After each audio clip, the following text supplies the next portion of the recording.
추수감사절은 종교적 박해가 있을 때 퓨리턴 청교도라고 하죠. 퓨리턴들이 그 청교도라는 의미는 그 신앙의 하나님의 말씀에 바탕이 된 신앙에 초점을 갖겠다라고 믿는 사람들이 그 땅에서는 살 수가 없으니까 종교적 박해가 심하니까 미지의 땅 아직 발견은 됐지만 정착을 하지 못하는 미지의 땅 아메리카로 떠나기를 작정하죠. 그래서 웨이플라워 그 배를 타고 청교도들이 미국에 도착해요. 그래서 미국에 도착했는데 뭐 아무것도 없잖아요. 많이 죽었어요. 배 타고 오면서도 죽고 도착해서도 죽고. 우리가 영화를 보면 이렇게 자꾸 인디안들을 나쁘게 만들고 또 미국인들은 나쁘게 만드는데 영화가 미국의 전부가 아니에요. 원주민들이 인디언들이 많이 도와줬어요. 정착할 수 있도록. 그래서 사실은 추수감사절의 의미는 그들이 농사하는 법도 가르쳐주고 저장하는 법도 가르쳐주고 이들은 뭐 신앙의 자유를 떠나서 온 사람들이지 할 줄 아는 게 별로 없거든요. 그래서 그들을 초청을 해서 1년 동안 농사진 거 가지고 인디언들하고 함께 예배하고 함께 즐거워했던 게 우리 추수감사절의 모티브예요. 동기예요. 시작이에요. 그게 이제 미국에 정착을 했고 그러면서 이제 한국 교회까지 전달이 됐고 우리도 그렇게 추수감사절을 지내고 있어요. 영상에도 나왔지만 그 배경은 이제 초막절이죠. 우리 그 말씀 한번 찾아볼게요. 출애굽기 23장입니다.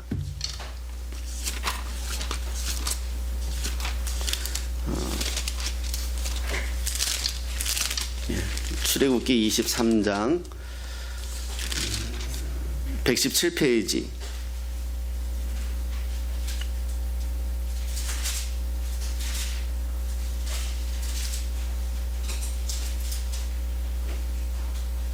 예, 16절 23장 16절 구약성경 117페이지 있습니다.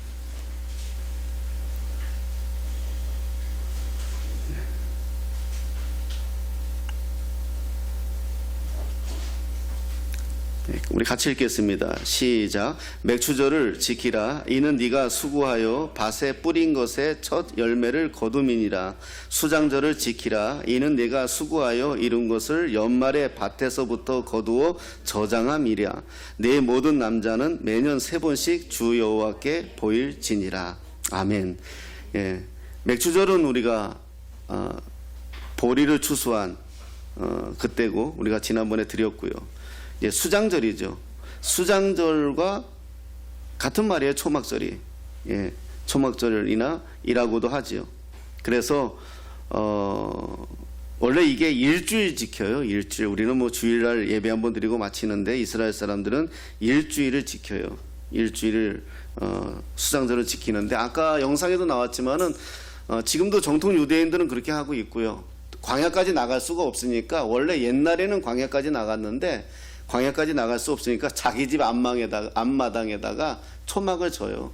그리고 집에서 시설 좋은 집에서 안 살고 그 초막에서 살아요. 일주일 동안. 조상들을 기억하는 거죠. 조상들이 출애굽할 때 고생했던 것을 기억하고 쓴 나물과 그 다음에 식초에 절인 계란과 그 다음에 누룩이 들어가지 않은 무교병 밀가루 떡 그것만 먹어요. 힘들죠. 그러니까 조상들의 고난에 함께 동참하겠다는 게 사실은 의미예요. 그걸 우리 추수감사절에 들어와서 생각해보면 어떻게 생각해 볼 수 있냐 하면 여러분 우리 부모들이 1년 동안 애쓰고 수고한 거 자식들한테 가르쳐야 돼요. 예. 그러니까 이스라엘 사람들이 우리나라가 효를 동방예의지국이라고 효를 엄청나게 강조하는데 전 세계가 유대인 교육법을 배워요. 유대인 교육법을 배워요. 전 세계가요. 그 유대인 경제법을 배워요. 그래서 유대인 사람들은 그래서 미국에 그런 이야기가 있어요. 유대인이 이제 세탁소를 하잖아요. 그럼 그 옆에 한국 사람이 세탁소가 들어오면 유대인은 그런데요. 이제 우리 망했다. 왜냐하면 한국 사람들이 장사를 잘해요. 어디 가든지. 아주 대단한 사람들이에요. 뭘 원하는지도 알고 센스도 빠르고 어떻게 해야 서비스가 좋은지를 더 잘 알아요. 그러니까 이제 유대인이 그런데요. 우리 이제 망했다. 그래서 차이나타운도 안 되고 유대인도 안 돼요. 한국 사람들 장사하는데. 근데 문제는 뭐냐? 그 옆에 또 한국 사람이 세탁소를 또 하나 더 냈다. 그럼 유대인은 기뻐한대요. 이제 드디어 우리 살았다. 지들끼리 싸우다가 망한다고. 그런 얘기가 있는데 그 정도로 이 유대인들이 경제관념, 부모가 가르치는 자식. 왜냐하면 초막절에서 일주일 동안 뭘 배우겠어요, 자녀들이. 그냥 어려서부터는 당연하게 그걸 배우고 자라니까 그런 줄 알고 자라요. 우리처럼 하기 싫어요가 이런 게 없어요. 아빠 나하고 하기 싫어 이게 안 되는 거예요. 어려서부터 같이 했으니까 그냥 의뢰이. 그럼 뭘 배우겠어요? 우리 조상들이, 우리 부모들이 어떤 고생을 했는지 가르치잖아요. 그러니까 효도가 전혀 그냥 효가 그냥 가르쳐지는 거예요. 우리나라는 사실 6.25 때 피난한 이야기 지금 들어요, 우리 자녀들이? 일제시대 때 우리 부모들이 고생한 거 우리 자녀들이 들어요? 몰라요. 라면 끓여 먹지 그러죠. 추수감사절의 의미도 사실은 1년의 감사의 의미만이 아니라 우리가 이 땀을, 우리 부모들이 땀 흘려 수고한 것이 무엇 때문이며 우리가 이것이 왜 하는 것이며 자녀들을 위하여 얼마나 부모들이 헌신하는지도 가르쳐야 돼요. 네, 그게 사실 이스라엘의 내용 중에 하나예요. 그래서 그런 의미인데 그럼 우리가 21세기에 사는 저와 여러분들에게는 어떤 의미로 오늘의 말씀을 또 살필까 하다가 하박국에 있는 말씀을 한번 찾아봤어요. 절대 감사라는 내용을 가지고 잠깐 말씀을 나눴으면 좋겠습니다. 좋은 일이 생긴 때만 감사하는 사람들은 아직 초보적인 신앙이죠. 문제와 어려움이 다가와도 원망하지 않고 감사의 고백을 할 수 있는 사람들이 성숙한 사람들이죠. 오늘 하박국의 그 내용을 보면 하박국 선지자는 무엇을 지금 고민하고 있느냐 하면 세상이 너무 악한 거예요. 죄가 너무 만연한 거예요. 그래서 하나님께 부르짖어요. 왜 저들의 죄악을 심판하지 않습니까? 도대체 하나님 언제까지입니까? 어떻게 악한 자들이 더 부하고 저렇게 죄 가운데 있는 자들이 더 득세하고 우리 하나님 믿는 사람들은 이렇게 고난 가운데 있어야 됩니까? 도대체 저들의 죄악을 언제까지 봐주시고 있겠습니까? 이게 이제 하박국의 고민이에요. 하박국의 내용이 딱 이 시대에 살아가는 우리의 모습인 것 같아요. 어린 청년이 퇴직하는데 50억을 받거나 평생 집 한 칸 없이 살아야 되는 우리 민초들이 있는데 집 서너 채가 있어가지고 종부세 때문에 국회에서 싸우고 있는 모습을 보고 있거나 이런 모습들을 보면서 정말 가슴에 의가 있는 사람들은 그런 생각이 들 거예요. 하나님 도대체 언제까지 왜 우리 예수 믿는 사람들은 어떻게 보면 우리가 더 복을 받아야 되고 우리가 더 어떻게 보면 힘이 있어야 되는데 왜 저들은 더 득세합니까? 죄가 이렇게 만연합니까? 그렇게 하박국이 기도하는 내용이 하박국 성경이에요. 그런데 하나님이 응답을 주지 않아요. 하나님이 말씀을 해주지 않아요. 그러니 어떻게 해요? 하박국은 더욱 고통 가운데 그 의로움이 세상을 바라보면서 견딜 수 없는 거죠. 그런데 오늘 우리가 아까 본문을 읽었지만 하나님의 심판이 드디어 임해요. 어떻게 임하느냐 하면 이스라엘 백성들을, 유다 백성들을 하나님이 이웃 나라를 통해 가지고 침공을 하게 만들어요. 그래가지고 완전히 유다가 이제 피폐해지죠. 그 어떤 상황이 와버렸어요? 가수원에 아무것도 없고 밭에도 없고 외양간에도 없고 이런 상황까지 와버린 거예요. 하박국은 당연한 기도를 했는데 하나님은 완전히 유다를, 그 죄악 가운데 있는 유다를 이웃 나라를 통하여 심판해 버린 거죠. 그 가운데 왔어요. 그때 우리가 이 본문이 본 게 그 내용이거든요. 여러분들 이게 이해가 됩니까? 우리가 옛날에 이 찬양을 불렀잖아요. 한번 찬양을 한번 부르고 다시 말씀을 나눴으면 좋겠어요. 이 찬양 아시죠? 무화과 나뭇잎이 마르고, 이 찬양 우리가 박수치면서 불렀거든요. 우리 한번 찬양 한번 불러보겠습니다.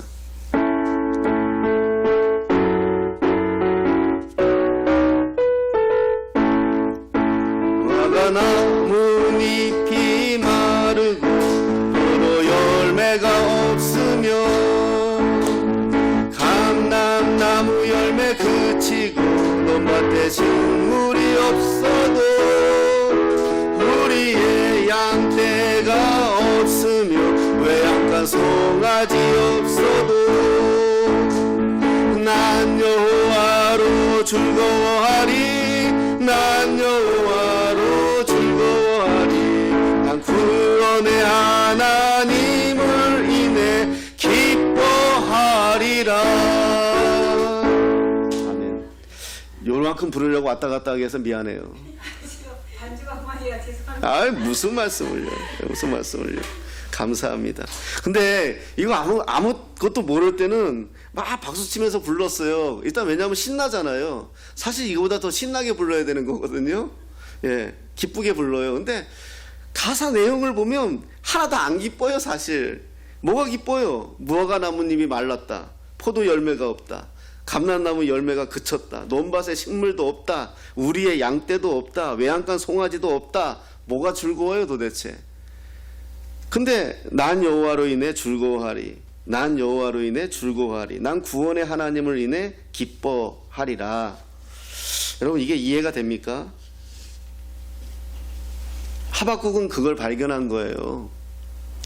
그 죄악 가운데 있는 유다가, 이스라엘 땅이 정말 그 악한 자들이 만연하고 그러한 나라를 정말 보지 못할 지경까지 가 있는 이 선지자가 하나님 앞에 엎드려 기도한 것이 원망이었고 불평이었고 불만이었어요. 하나님은 응답하시는 것처럼 이스라엘을 완전히 남의 나라를 통하여 아주 그냥 피폐하게 만들었죠. 근데 이제는 아무것도 없어요.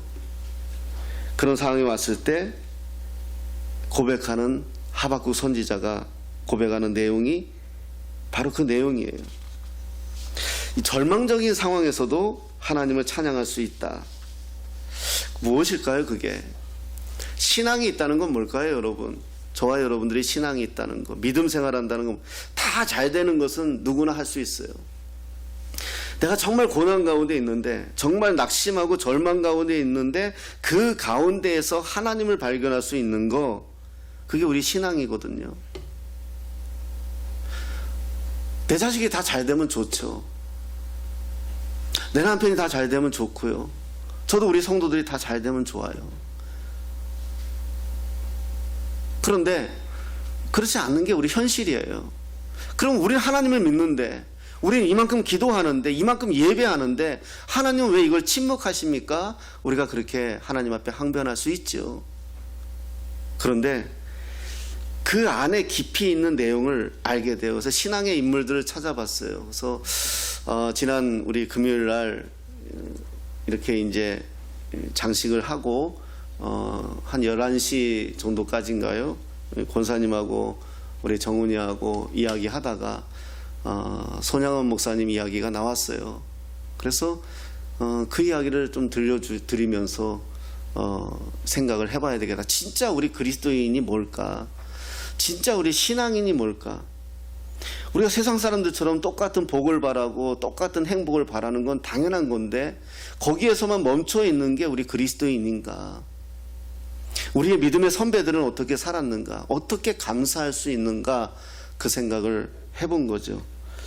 우리 한번 손영원 목사님은 어떤 분이냐면 여수, 전라도 여수에서 애양원 목회를 하셨던 목사님이세요. 근데 어떤 목사님이 저한테 전화가 와가지고 한 몇 년 된 이야기인데, 목사님 혹시 손양원 목사님 아드님이 이래가지고 내가 닮았어요? 그랬더니 닮았대. 그래서 그 아들은 양자인데요? 그랬더니 몰라요, 닮았대. 그래가지고 나는 그분의 그 뭐라 그래요, 우리가 그것도 신들매 풀기도 그래서 무서웠는데, 예, 같은 손씨라고 다 같은 손건 아닙니다. 예, 감히 제가 넘겨주세요. 그 손양원 목사님이 그 당시에 여순 반란 사건 막 그럴 때 혼돈스러울 때 공산당원이 아들을 살해해요. 아들을 죽여요. 공산당원이. 그런데 자기 아들을 죽였잖아요.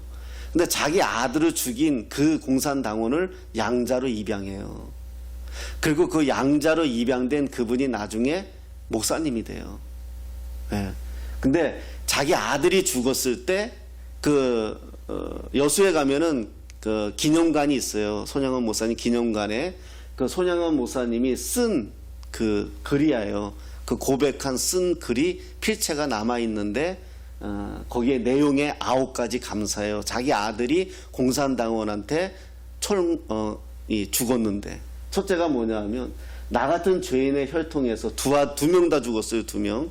나 같은 죄인의 혈통에서 순교의 자식들을 나게 하였으니 하나님께 감사합니다.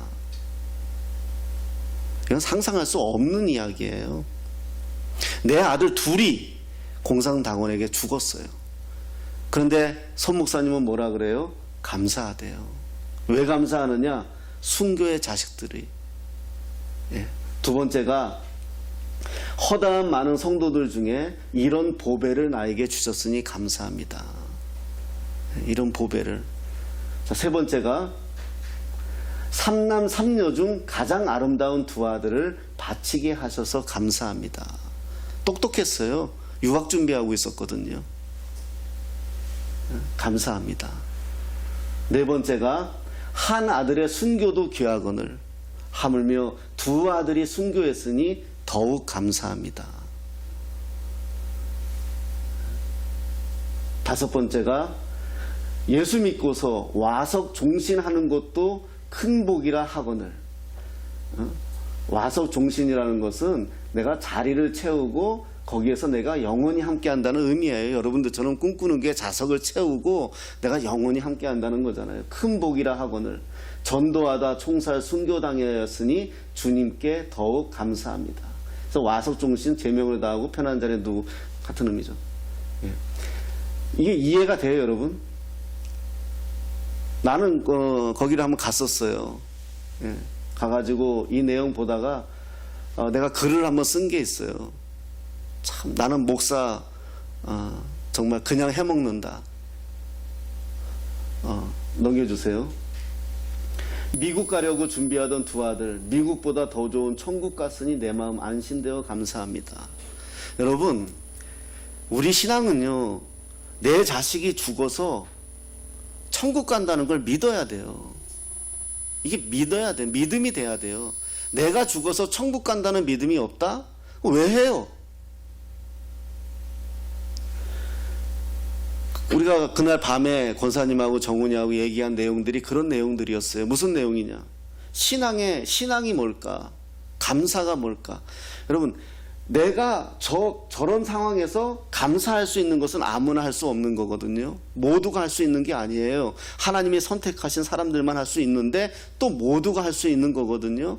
저렇게 할 수 있는 것은 천국에 대한 확신이 없으면 저렇게 말할 수 없는 거거든요.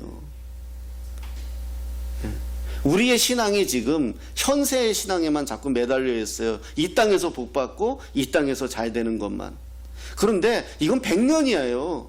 100년을 위해서 여러분 우리의 인생을 그렇게 살면 안 되잖아요. 우리는 이 100년의 문제가 아니라 100년 뒤의 문제예요. 나는 우리 이경근 집사님이 허리 아프잖아요. 평생 고생하셨잖아요. 난 천국 땅에서는 우리 이 집사님이 들고 뛰시는 분인 줄 믿어요. 나는 천국 가서 내 어머니를 내가 알아볼 수 있을지 모르지만은 내 소원 중에 하나는 천국 가서 내 어머니 한번 안아보는 거 소원이에요. 예? 난 초등학교 다닐 때 우리 엄마 잃었기 때문에요. 그 소망이 저에게 있어요. 또 넘겨주세요. 내 아들 죽인 원수를 회개시켜 아들 삼고자 하는 사랑하는 마음을 주신 하나님께 감사합니다. 이 마음이 되겠어요? 안 보면 용서가 돼요, 차라리. 근데 매일 봐야 돼요. 내 자식을 둘이나 죽인 그 원수를.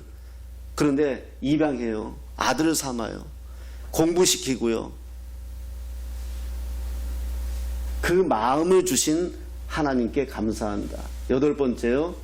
내 아들의 순교의 열매로서 무수한 천국의 열매가 생길 것을. 이건 지금도 우리가 이걸 이야기하고 있잖아요. 수많은 사람들이 이걸 다 보면서 우리의 신앙의 기초로 삼고 있거든요. 9번째. 이 같은 역경 속에서도 하나님의 사랑을 깨닫게 하시고 이길 수 있는 믿음을 주신 저거 포인트예요. 자식 죽이는 원수를 미워하지 않고 하나님을 원망하지 않고 그 상황 속에서도 하나님의 사랑을 깨닫게 하는 것은 이길 수 있는 믿음을 하나님이 주셨다는 거예요. 이 내용을 보면서 정말 우리의 감사는 뭘까 이런 생각을 했어요. 여러분, 그냥 내가 10,000원 받은 거 10,000원 드리는 거 감사하죠. 우리의 감사는 그 정도가 아니고 오늘 이 찬양하는 하박국 선지자 같이 없어도, 나는 이것이 없어도 나는 하나님으로 인해 내가 기뻐할 수 있습니다. 이 고백이거든요. 제 개인적인 이야기를 해서 죄송하지만 저는 되게 돈에 욕심이 많은 사람이었어요. 저는 정말 그랬어요. 왜? 내가 돈이 없어서 부모 잃고 사람들이 나를 무시한다고 생각했어요. 제가 춘천 땅을 그렇게 안 갔어요. 저에게는 원수의 땅이었어요. 안 갔어요.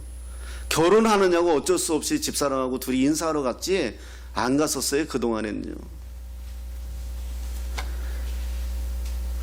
그런데 하나님 만나면서 제 인생이 달라졌는데요. 그 마음이 달라지더라고요. 여러분, 정말 우리가 하나님께 감사한다는 거, 우리의 모든 절망에서 낙심에서도 나를 건져내시는 분이 하나님이라는 것을 여러분이 고백할 수 있다면, 절대 감사와 절대 긍정의 믿음으로 무장한다면 여러분의 삶에 어떤 문제가 다가와도 어떤 상황이 와도 능히 이기는, 그게 이기는 힘인 거예요. 조금만 바람이 불고 조금만 태풍이 불면 넘어지고 쓰러지는 이유는 뭘까요? 내가 그 마음이 무장되어 있지 않은 거예요. 약해 빠져 있는 거예요. 그러니까 누가 한마디 하면 쪼그라들 수밖에 없고 내 상황이 조금 위축되면 내가 위축되고 그러더라고요. 근데 내가 정말 주님을 알게 되니까, 그분을 경험하게 되니까 이건 내 문제가 아니더라고요. 가난한 게 부끄러운 거 아니에요. 저는 늘 그렇게 가르쳤어요. 부모가, 우리 아들에게도 그렇게 가르쳤어요. 내가 못나서 가난한 거지 네가 못나서 가난한 거 아니야.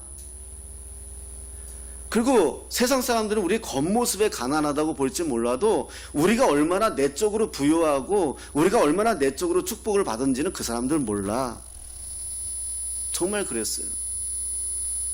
그렇게 살았어요.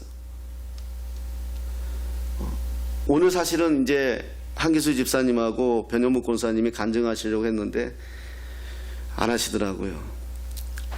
근데 한기수 집사님이 저한테 이제 이걸 보내온 게 그거예요. 뭐냐 하면 요 내용 가지고 간증하고 싶습니다. 그래서 하라 그랬는데 아마 좀 불편했던 모양이에요. 그 내용을 보고 제가 너무 감사했어요. 그 내용이 뭐냐 하면 2년 전에 우리가 예배드릴 장소가 없어서 부평역 앞에서 스타트 카페 빌려가지고 한 달을 예배를 드렸어요. 한기수 집사, 안진 집사, 서정훈 형제, 우리 둘이 이렇게 예배 드렸어요. 근데 이들이 예배의 처소를 어째요. 그 내가 마음은 원이지만 쉽냐?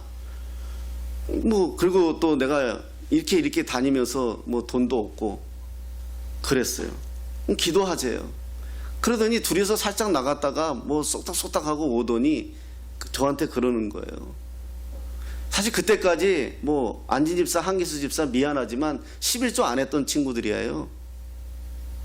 네. 그냥 감사운동하고 성경하고 이런 식의 11조보다 더 했지만 11조란 이름을 가지고 하진 않았어요. 근데 둘이서 나갔다 오더니 한 달에 월세를 한 80만 원 정도는 되지 않겠냐 그랬더니 둘이서 그러면 22만 5천 원씩 반을 해서 감당을 할 테니까 홀을 얻자, 예배처를 얻읍시다 이러더라고요.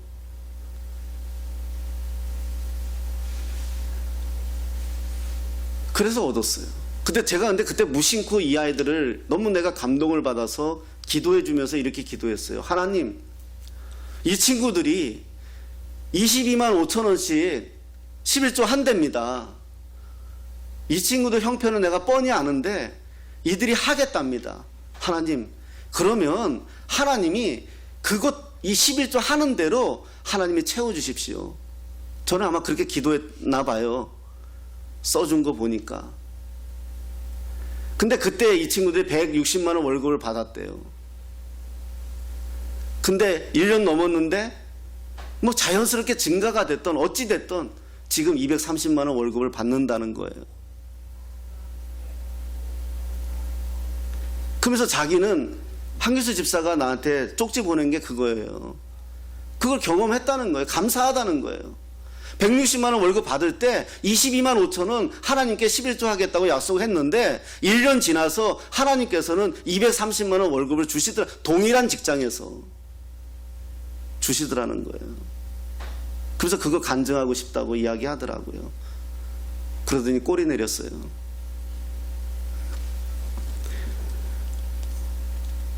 우리의 신앙이, 우리의 믿음이 그래요. 뭐 제 가족 이야기니까 저는 살면서 물론 옛날에 내가 목회하기 전엔 집이 뭐 이렇게 여유가 좀 있었지만 뭐 이제는 그것도 내가 저는 이렇게 지금 너무 행복한데 우리 아이가 이제 자기 이름으로 아파트를 등기하잖아요. 이제 이번 주에 계약을 해요. 그 전에 지가 이걸 파주 운정 3단지에 이제 아파트는 이제 새로 짓는 건데 이 기도해달라 하더라고요. 신혼부부 이 애기들에만 주는 혜택이 있는데 이거가 경쟁률이 심하니까 쟤는 하여튼 힘들 때만 기도 부탁을 해요. 군대 갈 때 기도 부탁 지가 기억하는지 모르겠지만 그래서 저는 기도했어요. 솔직히 여러분들 위해서도 당연하지만은 또 아이를 위해서도 기도했어요. 하나님께 기도해서 하나님, 나는 평생 이렇게 살아도 됩니다. 또 이건 제가 원한 겁니다. 저는 이 길을 갈 거고요. 길바닥에 놓여져 있다 할지라도 나는 그걸 감수하고 감내하고 기쁨으로 갈 겁니다. 그렇지만 내 아이는 또 다르잖아요. 이 아이의 문제는 다르잖아요. 이 아이가 나 만난 것밖에 무엇이 있겠습니까? 하나님 해주십시오. 근데 제가 절대 신비적인 그런 사람은 못 되는데요. 제가 과거의 그 생각을 떠오르게 하시더라고요. 제가 처음 부산에서 목회 길을 신학교를 입학하기 전에 지금 필리핀 가 계신 우리 그 스승 목사님이 나보고 너는 주의 길을 갈 거다라고 얘기하시면서 기도원에 들어가서 응답을 좀 받아라 그러더라고요. 그래서 뭐 응답받기 위해서 들어간 건 아니고요. 그때 내가 사는 게 너무 힘이 들어서 들어갔어요. 그래서 그래 내 죽으면 죽으리라 해서 금식하는데 하나님은 제가 금식 못하는지 아시는지 3일 만에 마음을 주시더라고요. 그때 내가 하나님께 그런 기도를 했어요. 하나님, 그래요. 나는 이 길을 가겠습니다. 그러면 나는 이 길을 갈 테니까 나에겐 처자식이 있습니다. 내가 총각이라면 더 좋겠는데 그런데 이미 나에게는 처자식이 있습니다. 이 처자식만큼은 하나님이 책임져 주십시오. 그럼 나는 자유롭게 주님 일을 하겠습니다.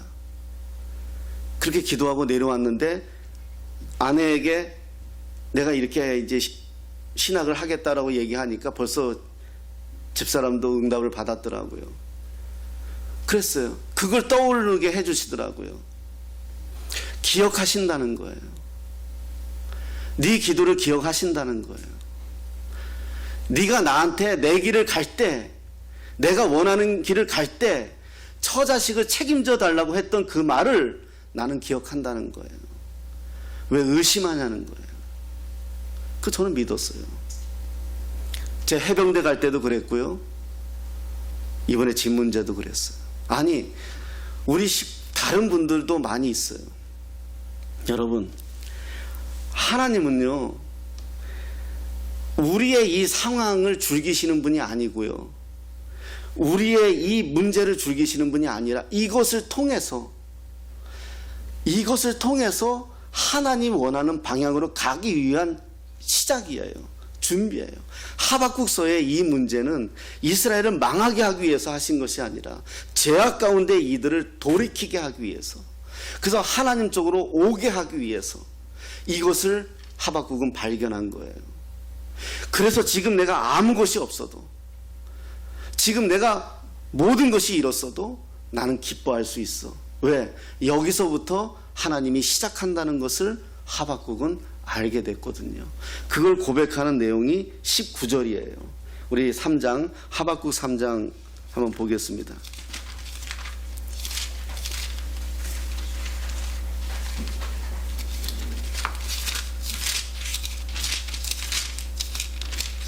(3장) 19절에 이렇게 말씀해요.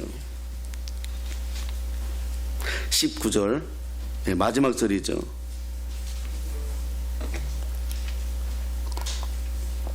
같이 읽겠습니다. 시작. 주 여호와는 나의 힘이시라. 나의 발을 사슴과 같게 하사 나를 나의 높은 곳으로 다니게 하시리로다. 이 노래는 지혜하는 사람을 위하여 내 수금에 맞춘 것이라.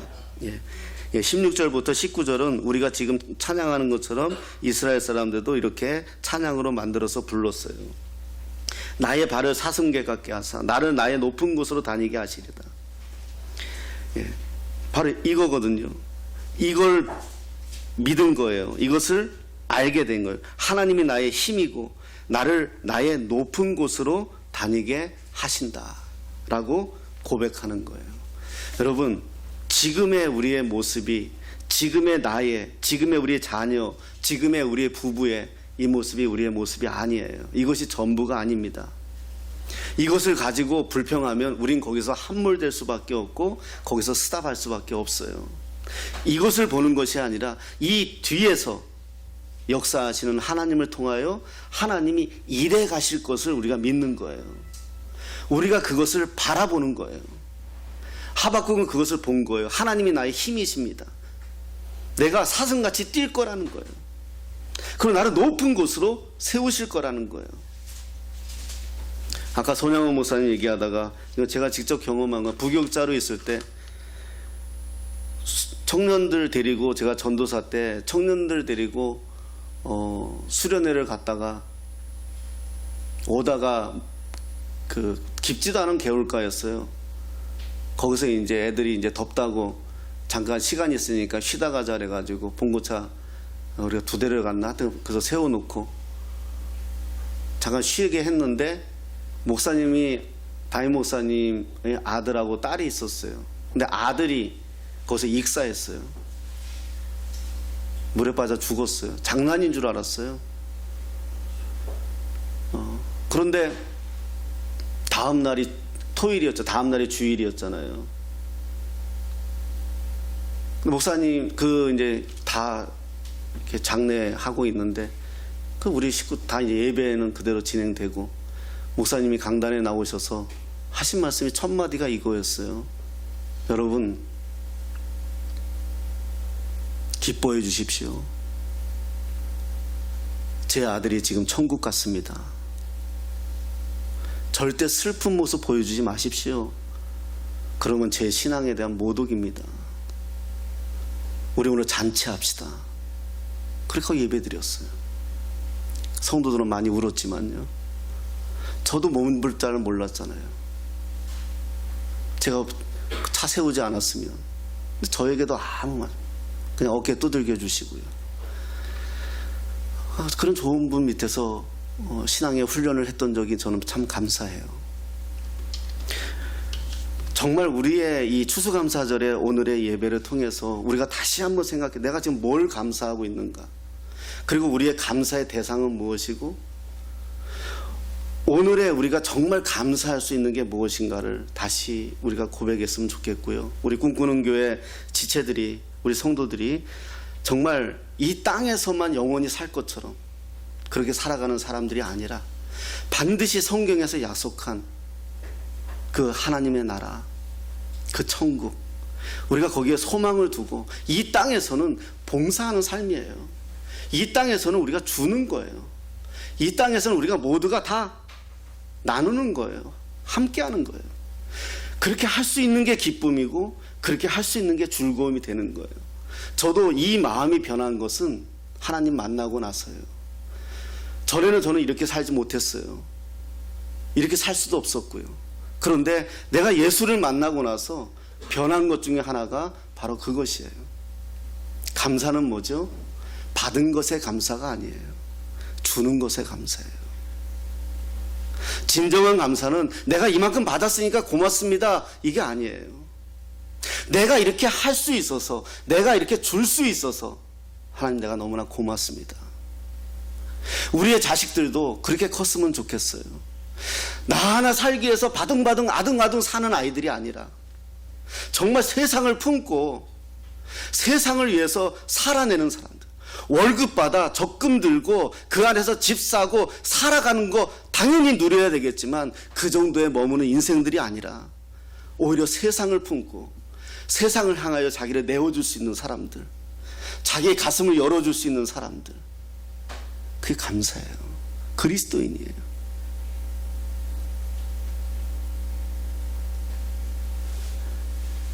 우리가 이 추수감사절에